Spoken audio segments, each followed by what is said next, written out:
이재명 대통령이 2026년 1월 25일 이해훈 기획예산처 장관 후보자의 지명을 전격 철회했다.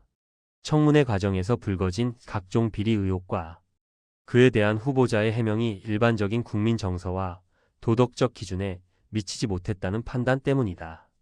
청와대는 보수 진영 인사를 영입해 통합을 도모하려 했으나 후보자가 국민주권 정부의 장관으로서 국민의 눈높이에 부합하지 못했다고 공식 사유를 밝혔다.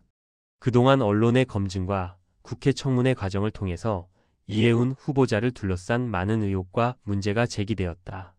가장 큰 논란은 서울 서초구 레미안 원펜타스 아파트 당첨 과정이었다. 이미 결혼한 장남을 미혼 부양가족으로 허위 기재해 청약 가점을 높였다는 의혹이 제기되었다. 이를 통해 당첨되어 약 40억 원 이상의 시세 차익을 얻은 것으로 추정되었다. 이 후보자는 청문회에서 아들 부부가 결혼식 직후 파경 위기여서 혼인신고를 못했던 것이라고 해명했으나 이는 오히려 꼼수라는 공분을 샀고 여당 내에서도 납득하기 어렵다는 비판이 쏟아졌다. 뿐만 아니라 의원 시절 보좌진에게 행한 고압적인 언행 및 폭언과 부당한 지시, 정황이 담긴 녹취록 등이 언론에 공개되었다. 이미 작년 7월 강선우 여가부 장관 후보자가 유사한 갑질 논란으로 낙마했던 선례가 있어 정부로서는 도덕성 검증 실패에 대한 부담이 매우 컸을 것이다. 또한 장남의 연세대 입학 과정에서 특혜가 있었다는 의혹이 제기되어 수사기관의 조사 가능성까지 언급되었고 영종도 일대 토지 매입 과정에서 시세 차익을 노린 투기성 거래가 있었다는 의혹이 추가로 제기되었다. 이런 경우 보통 후보자가 스스로 물러나는 자진 사퇴 형식을 취하지만 이번에는 대통령이 직접 지명 철회를 선택했다. 보수 진영 인사를 직접 발탁한 인사권자로서 끝까지 책임을 지겠다는 정무적 판단이 깔린 것으로 풀이된다. 결국 부동산 청약 부정과 자녀 입시라는 대한민국 국민이 가장 민감하게 반응하는 두 가지 영린을 건드린 것이 국민 눈높이를 넘지 못한 핵심 원인이었다. 국민의 눈높이라는 말은 법전처럼 명문화된 규정은 아니지만 우리 사회에서 정치적 생명력을 결정짓는 실질적인 척도로 작동한다.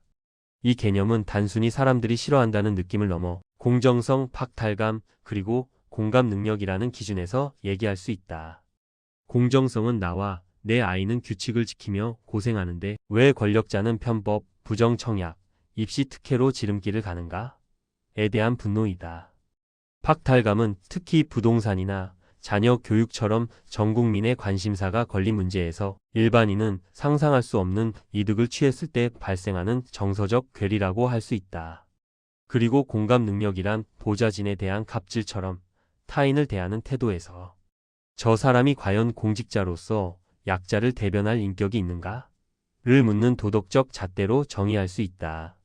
하지만 국민의 눈높이라는 기준이 정말 실존하는 기준인가? 아니면 정치적 수사인가? 라는 의문을 제기해 볼 수도 있다.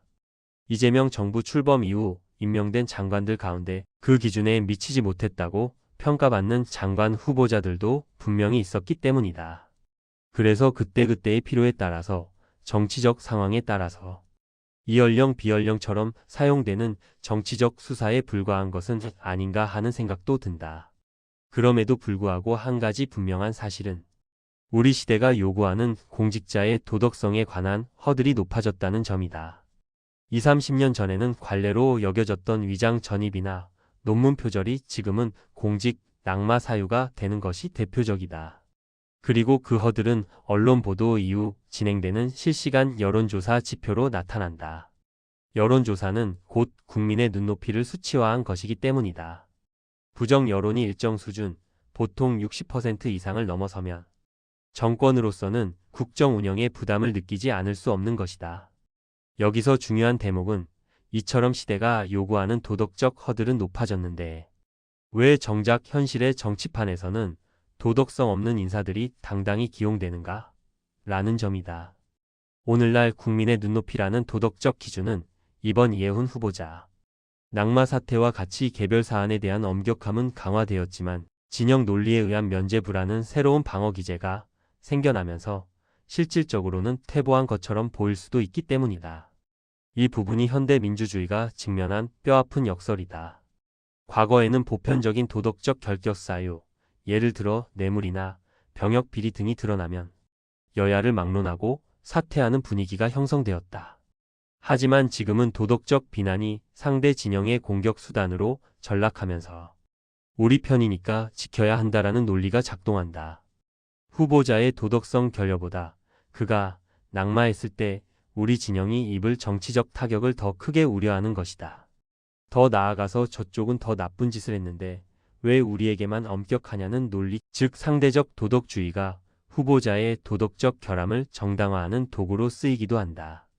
과거에는 공신력 있는 언론이 제시하는 도덕적 잣대가 사회 전체에 공유되었지만 지금은 유튜브나 SNS 등 보고 싶은 것만 보는 미디어 환경이 만들어졌다는 점도 현대 민주주의의 역설을 설명하는 하나의 요인이다.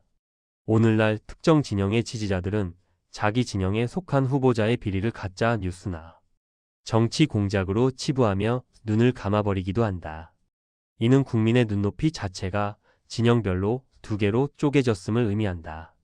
일만 잘하면 됐지 털어서 먼지 안 나는 사람 있느냐는 인식이 확산된 것도 또 다른 원인이다. 특히 사회 구조가 복잡해지면서 정책 전문가를 구하기 어렵다는 핑계로 도덕적 결함이 있어도 코드가 맞고 실력이 있다는 이유로 기용을 강행하는 사례가 늘어난다. 사법 리스크의 일상화도 하나의 원인이다. 정치권 전체가 사법적 분쟁에 휘말리는 일이 잦아지다 보니 웬만한 비리 의혹에는 대중과 정치권 모두가 무감각해진 측면이 있다. 과거에는 의혹만으로도 사과했던 일들이 이제는 대법원 판결 전까지는 무죄라는 논리로 버티는 것이 일상화되었다. 지금의 한국 정치에서 표면적인 검증 시스템인 청문회 등은 더 촘촘해졌다. 하지만 이를 수용하는 정치 문화는 오히려 퇴행했다. 이로 인해 국민의 눈높이라는 기준이 보편적인 상식이 아니라 각자의 진영을 지키기 위한 선택적 기준이 되어버린 듯하다. 이러한 현상이 지속된다면 결국 공직 사회의 도덕적 기강은 무너지고 정치에 대한 냉소주의만 깊어질 것이다. 이처럼 진영 논리에 갇힌 도덕성의 문제를 해결하지 않고서는 국민의 눈높이를 말하기는 어려울 것이다. 결국 진영 논리를 넘어서 상대 진영에 대한 신뢰를 회복하는 것이 이해훈 후보자 낙마 사태가 우리 정치에 주는 교훈이 아닐까 생각한다.